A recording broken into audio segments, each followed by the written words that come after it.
કોઈ કલેક્ટર અને અમે મોરબીમાં, સુરેન્દ્રનગરમાં, દ્વારકામાં હમણાં પાલભાઈ, જયેશભાઈ, અમે મહેશભાઈ બધા જઈએ ને તો અમે જઈએ પહેલા કલેક્ટર રજા ઉપર ઉતરી જાય છે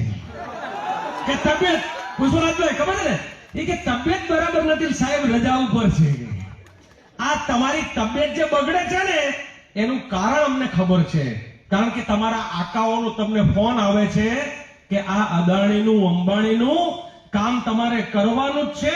અને કામ કરવા માટે થઈ અને એ લોકોને બંધાયેલા છે એટલે તમારી પાસે કોઈ જવાબ નથી અને એટલા માટે તમારે રજા ઉપર ઉતરી જવું પડે છે. આવા દરેક, હું તો એસપી થી લઈ